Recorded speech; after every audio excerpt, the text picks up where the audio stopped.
Bien. Bueno, ¿cómo están en esta Bien, mañana, gracias. santiaguina? Muy bien. Tenemos aquí a dos ilustres invitados. Tenemos a Mónica Munizaga, psicóloga y psicóloga clínica, y a Jorge Pantoja, también psicólogo clínico, con los cuales vamos a conversar hoy día respecto de algunas precisiones psicosociales en torno a este contexto actual de pandemia por coronavirus. Entonces, para partir dándoles la palabra, quisiera preguntarles ¿por qué abordar este tema como elección profesional? ¿Por qué a ustedes los mueve abordar este tema? ¿Coque? Adelante. Adelante. Ok. Dale. Voy yo. Bueno, las epidemias, las catástrofes sociales, las catástrofes naturales, siempre son un desafío desde el punto de vista de la psicología, porque concurren muchos elementos propios del psiquismo personal, también propios de las reacciones colectivas y de los aspectos psicosociales. En general, las catástrofes humanitarias, en realidad, son desafíos, como decía antes, no solo por la emergencia de emociones primitivas, sino por las condiciones de desigualdad social en que ocurren. De manera que uno encuentra una cantidad de matices, de emociones, de contradicciones, que desde el punto de vista del trabajo profesional significan un enorme desafío y de complejidad y, por supuesto, mucha gratificación. Por ahí empezaría. Gracias, Jorge. Mónica. Bueno, el impacto que provoca en el mundo natural, en el mundo social, por supuesto que también atraviesa el mundo personal, y el mundo singular, el mundo subjetivo. Entonces, evidentemente somos humanos y estamos en una sociedad y estamos convocados siempre a trabajar los aspectos psicológicos, precisando que, como decía Coque, este impacto psicosocial atraviesa la vida personal, la vida familiar, la vida individual, ¿no? Yo también saber que nos cuenten, cuáles son esas expertise que tienen ustedes profesionales en estos contextos que no son tan útiles. ¿Me pueden hablar acerca de eso? Ok, voy yo de nuevo. Ya. Yo soy un sobreviviente del terremoto de Valdivia, de manera que tengo una inscripción en catástrofe muy temprana. Cuando fue el terremoto de Valdivia yo tenía 3 años, me sacaron en avión con otros evacuados de la ciudad y me recibió mi familia aquí en Santiago. Y pasé muchos meses del primer exilio. Mi primer exilio fue por catástrofe natural. Qué curioso, ¿no? Sí. Y luego yo he trabajado con estrés postraumático por sobrevivientes del terrorismo de Estado.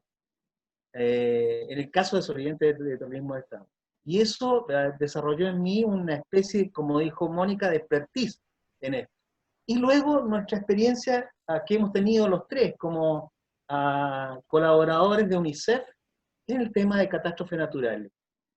De manera que hemos trabajado largamente en este tema. Y por supuesto que es un tema que, como decía antes, siempre asombra. Hay una multiplicidad de respuestas psicológicas, de paradojas, de desafíos, para comprender qué pasa en lo colectivo y qué pasa en lo personal, en lo íntimo, qué pasa también con el inconsciente. Y por supuesto, todo lo que podamos hacer en este ámbito es muy iluminador en el ámbito de la tragedia, de manera que tanto en el plano personal, en el plano profesional, en el plano de la propia psicología, trabajar en estas catástrofes es, yo creo que, iluminador. Mira, interesante. No sabía eso de tu historia. Bien, entonces, estábamos hablando de las experiencias personales y también de la expertise con respecto a estas situaciones de catástrofe. Y en ese momento, Mónica, tú nos estabas contando acerca de un evento muy, muy temprano en tu vida. ¿Tú podrías contarnos de nuevo? Nuevamente. Sí, ahora sí, sin interrupciones. Bueno, que yo les contaba, ¿me escuchan ahora? Sí. Perfectamente. Ya, les contaba que había ingresado mi vida a este mundo con una catástrofe, porque muy tempranamente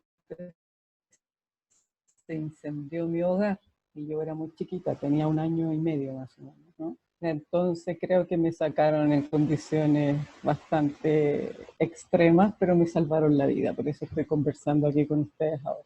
Entonces las catástrofes han sido amigas en mi vida, en el sentido de ir creando recursos y fuerzas de superación. Y yo creo que en cada instancia de eso es lo que nos ocurre, ¿no? Cada vez que nos enfrentamos a nuestras crisis personales, crisis sociales, crisis naturales, evidentemente lo que hay es una renovación del ser en el sentido de descubrir el potencial que tenemos como seres humanos. Ciertamente hay otros casos en que no es evidentemente así, porque muchas veces la gente queda como muy traumatizada, o muy herida, o muy dolida, y tiene un costo mayor de superación. Entonces, desde ese punto de vista, evidentemente uno aporta desde la propia experiencia personal, profesional y experiencial, ¿no? Que siempre he estado de alguna manera participando también con ustedes en lo que decía Jorge, le digo Coque porque como es amigo, Jorge en UNICEF trabajando en intervenciones sociales a partir de las catástrofes. Entonces, desde ese punto de vista, yo creo que tenemos la conciencia de lo que sucede con los seres humanos cada vez que pasamos por estas situaciones de crisis, ¿no? Que los seres humanos muchas veces tendemos a quedarnos encapsulados como emocionalmente en los dolores. Y la superación de esos dolores y de esas heridas me parece que es la que uno debe ir acompañando, o acompañar al sujeto herido para que pueda sobreponerse y continuar con su existencia. Eso es un poco lo que me gustaría contar. Ahí estamos entonces precisos para la siguiente pregunta, y es ¿qué es lo que ustedes han visto, han presenciado, han vivenciado en esta pandemia que estamos viviendo? Yo creo que esta pandemia en realidad tiene la particularidad de ponernos frente a una dimensión respecto de la muerte, respecto de nuestra propia muerte. Y por supuesto que el primer enigma es, el primer acertijo es si resolvemos salir vivos o muertos de esta situación. Es un dilema existencial. Lo que caracteriza las crisis sociales, las crisis naturales y las crisis epidemiológicas son la incertidumbre sobre la vida, sobre la muerte. De manera que se abre una especie de espectro enorme de duda, de incertidumbre, de vacío en algunos casos. Y esto nos provoca en realidad en general mucha ansiedad, mucha ansiedad.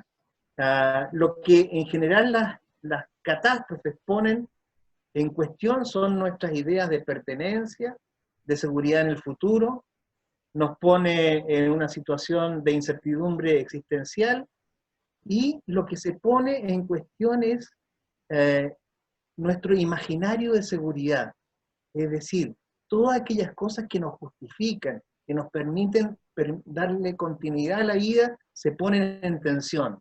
De manera que, como decía Mónica, efectivamente si logramos resolver la ecuación de persistir en la vida, vamos a reconstruir un imaginario de seguridad más próximo, más íntimo, más personal. Pero tenemos que avanzar en ese sentido, no es tan fácil, porque aquí nos ponemos en realidad en estas grandes desigualdades psicológicas, sociales, psicosociales, que nos dividen como población, como chilenos. No todos somos iguales, desafortunadamente, por un sistema de desigualdad social. por ahí me quedo. Yo creo que lo que hoy está puesto en particular es una tremenda incertidumbre, pero que además está agravada por un gobierno que está en crisis. De manera que hay una incertidumbre política además. Pero está fragmentado el futuro en múltiples espacios muy cuestionadores. Resolver entonces la inseguridad nos pone en una reconstrucción de un imaginario propio, autónomo. Ese es en el mejor de los sentidos, si lo resolvemos positivamente. Súper interesante y muy de acuerdo también. ¿Qué piensas, Mónica?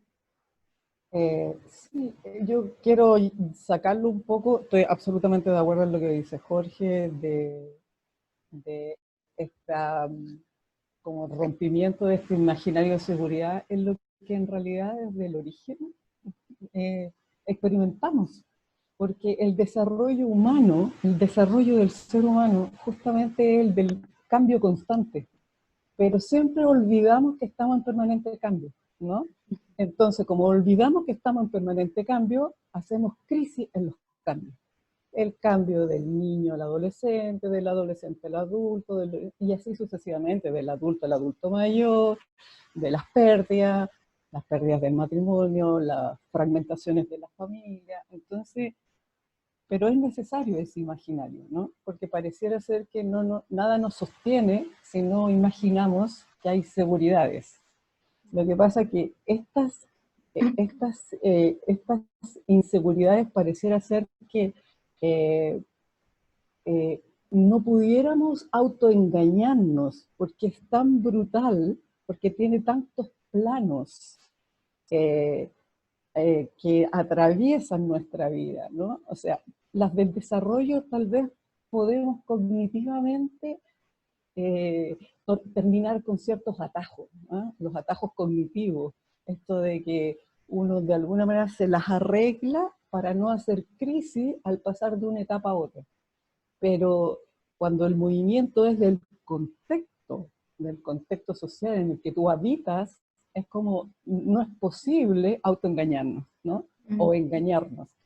Aunque evidentemente exista un discurso político que puede servir como para darnos una cierta coherencia, pero como hay una pérdida total a la credibilidad de las autoridades, ese discurso también se fragmenta. Entonces, estamos en este minuto en permanentes inseguridades, ¿te fijas? Y yo creo que esas inseguridades son las que evidentemente están teniendo mucha consecuencia sintomática en las personas, en los grupos, en esta sociedad de desigualdad, como dice Coque, porque yo creo que hay muchos estilos de desigualdades, no solamente desigualdades económicas, hay muchas formas de desigualdad. Entonces, por eso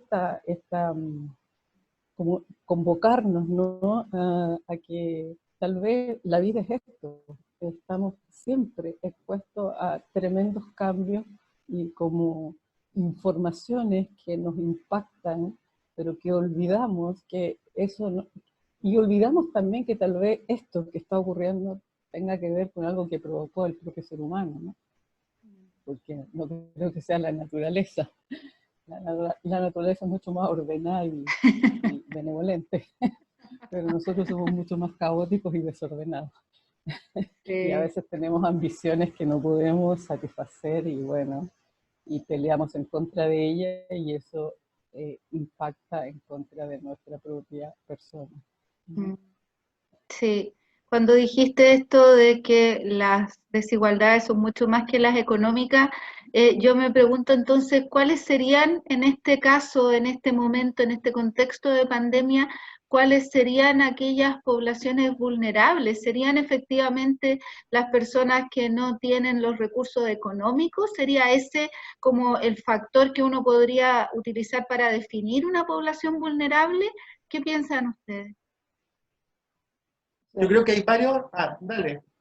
No, yo pensaba que yo cuando dije hay muchos tipos de desigualdades, es que esa es una desigualdad real y que no solo aparece en la pandemia, sino que en pandemia tal vez se recrudece más o se ve mucho más evidente por la falta de protección social, por la falta digamos, de todo lo que implican las sociedades vulnerables. Entonces, pero yo decía que esto impacta en muchos planos porque en realidad el ser humano es vulnerable. Somos vulnerables, aunque muchas veces nos manejemos desde la, ¿cómo se llama esto? Como ahí se me fue el concepto, de sentirnos seguros, completos, ¿no? Pero somos sujetos vulnerables. Entonces, cuando hablaba de estas desigualdades, hay desigualdades que son anteriores por la sociedad que tenemos, porque está dividida en clases, por cómo está construida la sociedad. Y evidentemente eso arroja, yo creo que de alguna manera, en las dificultades que hemos tenido históricamente, ¿no? No solamente, pienso yo, en tiempos de pandemia, sino que se recrudecen o hay síntomas que aparece con más fuerza, pero aquí también tenemos un dato de algo que venía ocurriendo ya socialmente y que era todo este movimiento de octubre. Entonces le añade, te fijas, también una cuota importante a lo que está ocurriendo hoy, en ese sentido. Pero hay desigualdad en términos de vulnerabilidades personales, sociales, en ese sentido, ¿no? A eso quería apuntar yo. Dale, Coqui. También distinguir que hay vulnerabilidades por distintos niveles. El más evidente sí. es la desigualdad socioeconómica, que es evidente. Hoy con esta epidemia, con la desigualdad social, hoy tenemos hambre real en poblaciones que están carenciadas de sustento material. Pero también hay un sustento que es psicológico y que es psicosocial. Por ejemplo, comunidades en Chile han sido pauperizadas en su poder psicológico. Por ejemplo, la desesperanza aprendida, poblaciones que han sido sistemáticamente frustradas en luchar por sus derechos, han sido humilladas, aplacadas y han ido perdiendo la energía para enfrentarse a las luchas sociales por el cambio. De manera que allí hay una vulnerabilidad psicosocial que afecta a grupos determinados. Sin mencionar también que en el campo clínico, que es con el cual nosotros trabajamos, por ejemplo, veníamos con pacientes que tenían trastornos relativos a su seguridad personal, a su autoestima. Esta epidemia y lo que ha pasado, la incertidumbre social, la ambigüedad existencial, ha provocado el agravamiento sintomatológico de cuadros que venían en desarrollo. De manera que tenemos varios frentes que desarrollar, aquellos que están afectados, aquellos que son más vulnerables y la gente que ya tenía problemas y que estaba tratando de sobreponerse a sus propias dificultades.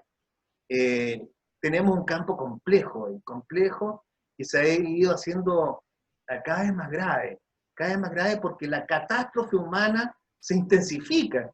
Pasan los meses, pasan las semanas, pasan los días, y esto cada vez se hace más grave desde el punto de vista psicosocial. Y por supuesto, cuando es psicosocial, es personal y va, va corriendo por todos los distintos niveles en un sentido de agravamiento de la situación. Me gustaría contar algo que también yo sé que es la excepción y no es la regla.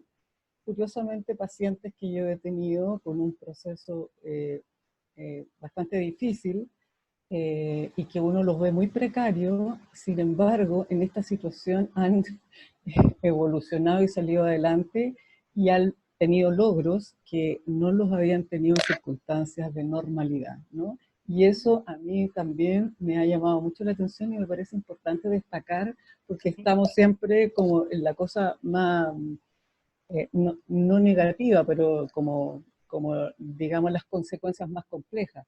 Pero a mí en lo personal, en lo clínico, me ha llamado la atención como pacientes se han superado increíblemente a partir de esta instancia de crisis. Hay un movimiento psicológico ahí de autoconfianza, no sé, yo creo que eso lo estoy investigando porque en realidad termino estando muy sorprendido. Insisto, pacientes que tenía muchas dificultades, de mucha precariedad en términos de recursos internos. Por eso es que me ha llamado la atención de, tal vez, es un concepto que usaste en algún minuto tú, este heroísmo, ¿no? Un contacto casi instantáneo con un sujeto heroico que estaba muy dormido y que de repente despertó, que no sé cómo va a continuar, pero por ahora está haciendo lo que siempre se hubiese esperado de él, quisiera, o de ella, ¿no? Entonces eso quería remarcarlo porque me parece interesante, que en tiempos de crisis también la gente se desarrolla. Sí, yo quería preguntarte, sí, eso mismo, Coque, es mi pregunta. Bueno, bueno, este fue un concepto que yo te escuché a ti, Carmen Gloria. La gente en situaciones de catástrofe despliega sus habilidades, que son las que ha mantenido a través de del largo de su vida y que la ha ido incorporando a través de la experiencia personal, a través de la experiencia social, pero en situaciones de catástrofe puede exponer habilidades excepcionales, cualidades excepcionales. Y yo instalo en eso las habilidades heroicas, las habilidades épicas, las cualidades de solidarizar con otros, de desarrollar un conjunto de habilidades, de destrezas, de comprensión empática, que solamente son posibles en situaciones de catástrofe. La hemos visto cuando hemos trabajado en catástrofe, aquí en este país, donde las personas de pronto se convierten en líderes naturales de sus comunidades y desarrollan habilidades excepcionales que nunca habían tenido. Pero sin embargo, puestos en esta presión, desarrollan estas cualidades. Cuando uno habla, por ejemplo, del estrés postraumático, uno siempre debe recordar que el estrés postraumático es la memoria de aquel estrés que ocurrió en situaciones de conflicto, de compromiso vital probablemente, muy fuerte. De manera que la memoria épica, la memoria de lo que fuimos capaces de desplegar, es una memoria que gratifica la autoestima y que permite, en el caso de este paciente, por ejemplo, tal vez cuando recuerde esto le dé un contexto de continuidad y fortalecimiento de sus habilidades psicológicas. Para mí, me gustaría decir que son los cambios de escenario, que yo no creo que la gente no tenga eso. Yo creo que la gente tiene las fortalezas internas, lo que pasa es que no toma contacto con ellas, sino en los cambios de escenario, ¿no? Claro. ¿Por qué? Porque funcionamos como sistema. Entonces, en un sistema familiar funciona el egoísta, el flojo, funciona el inteligente, y funcionamos fragmentadamente. Entonces, pareciera ser que cada uno porta con rasgos que son propios de la naturaleza humana. Entonces, evidentemente, al cambiar el escenario, pareciera ser que pueden conectarse con otro personaje interno, el cual está dormido por mucho rato. Entonces, es entrar en contacto con lo que yo tengo. Eso es una opinión muy personal, ¿no? Con respecto al desarrollo de habilidades personales. Que uno se olvida porque se identifica con un personaje. O la anestesia. Sí, pero porque estás identificado con un personaje. No sé, mi carácter es ser idiota. Y bueno, y crecí idiota y soy un idiota. Entonces, evidentemente, al estar identificado con eso, no me puedo identificar. A confesión de parte, relevo de prueba.